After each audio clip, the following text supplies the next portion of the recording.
Welcome to PhD&D on YouTube, and thanks for watching.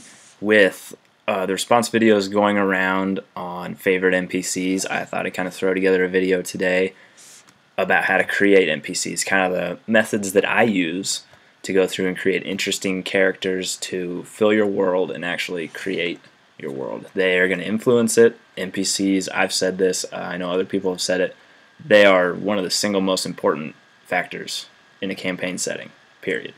They shape everything, they shape plot points, they shape the setting itself. You've got to have them there to create all those other opportunities. So, first thing I do is I always go over in my head the appearance of the NPC. That way I've got an image in my head while I'm creating all these other aspects about them. I can constantly see what I'm working on. So come up with at least a quick description of their image. That's going to come down to race, what they're wearing, physical qualities, anything you can see about them. I like to just have that, like I said, so that I can picture them the entire time. Next, what are they doing in your world? Occupation. Do they not have an occupation? What's their role in society? You need to know what they're doing around. I mean, why are they in this town? What are they doing there? Along with that can come their motivations in life. Personality can influence what they're doing in life. Do they like what they're doing? Maybe they don't. Maybe they don't want to be there at all. So motivation is a big thing. What are they trying to get out of what they're doing or where they are? Are they trying to achieve something? Another thing is, how are they going to act socially? That's the number one thing to think about in terms of their interaction with your PCs. It's usually going to be some type of social interaction. Are they awkward? Are they always looking at their feet while they're talking to the PCs and they kind of glance up and, oh, they see a hero, so they look down. This person's really fancy, they have a really big sword, I don't want to look at them. The tavern's that way. Yeah, it's that way. How do they act? Are they confident? Do they look down on your PCs? How are they socially? That comes down to maybe their accent. What do they sound like? Give them quirks there. Maybe they say certain words. I once had, I believe it was a halfling who was in charge of the water guild in this one town, and he would always make up words. Like, he'd make up words for money, for your weapon. He'd just make up random words like, I really fancy a whiz-bat there. What the hell is a whiz-bat? He wouldn't even say it, though. He'd just say that and walk right on doing his business. Could have been your sword, could have been your suit, you had no idea. So give them social quirks as well at this point. That brings us to quirks overall.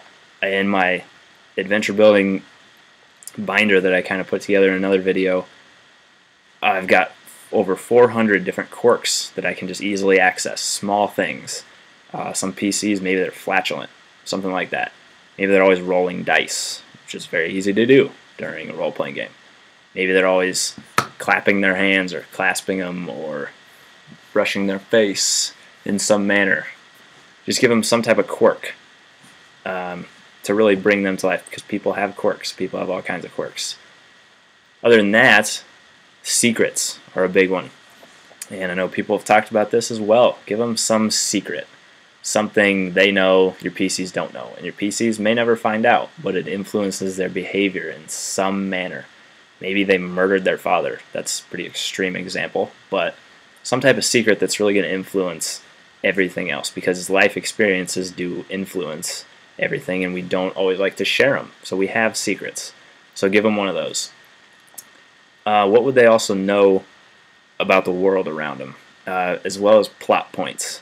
If your PCs are going to interact with them, major plot points are going to come to mind. So what does this NPC know about those plot points, if anything? I always keep track of what they know about that, because if they're going to be asked about it, if they know nothing at all, then play it off that way. Just know what they know about the world around them, as well as major plot points that could come up in interactions with your player characters. Let them be influenced as well. NPCs, people are influential. Your PCs could come up and instantly talk them into doing something, or change an aspect of their personality. Maybe not a big one, but your PCs could be slowly making this person more confident in themselves in some manner. You are influenced by people around you, so let them be influenced. What are they doing outside of play. That's a big one.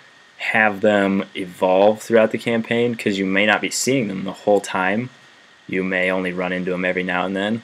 Have them evolve. What are they doing during that downtime? Are they advancing in their career? Do they look different? Were they in a major accident? Maybe they were flat out killed and your PCs are never going to see them again. But you need to know what they were doing during that time off. They can't just be the static video game NPC that's just standing in front of the same old house in the same village, wearing the same thing, just there to talk whenever you're ready to come back and talk. Don't have that. That's lame. Something else to consider when you're trying to come up with ideas for any different part or an entire NPC is, I like to use people in the real world that I know and that I interact with, because I can use every aspect of them or just certain ones. Take friends, colleagues, coworkers, people around you, somebody that lives in the same apartment complex. It's just, you just pick up on things about them, use that to create your NPCs. If you have a really strange neighbor that always makes really uncomfortable eye contact but doesn't say a lot, use that. Put that as a quirk with one of your NPCs. Just look for inspiration all around. You take from celebrities if you want. I've heard that before. I don't like to do that as much outside of voices, which don't come off very well, but they still add some aspect. But I don't like to take from celebrities because I don't interact with them. I don't really pick up on a lot of their things and their personality. So those are just a few things. Let me make sure I got through everything. Oh, the final point I wanted to make, and I like to do this, is know what your NPCs are going to do when they're in dire straits, the extremes they're pushed to in their life. What are they going to do? For example, let's say your NPC is walking around and they see a child being mugged in the street. Somebody attempted to rob this little child as they were walking home from school. Is your NPC going to jump in and help? Are they going to casually kind of turn around, walk away, pretend like they didn't see it? They're going to go report it? What are they going to do in that situation? Are they going to, maybe they're going to run up and they're going to fight off the person? Just know, because your player characters, as you know, you can't predict everything they're going to do, and they're going to push some of these NPCs to extremes in one manner or another. So have an idea, put them in little situations in your mind. Well, what would they do if this happened? Okay, well, that'll influence their behavior in a lot of different ways. So know that as well. What are your thoughts on NPCs? How do you create them? Do you make little cards for them? I know some people make cards. I usually don't. I use an online wiki system with pictures and short descriptions of them there. But what do you do to create your NPCs through the creation method and then to use them in your game? Let me know, and thanks for watching.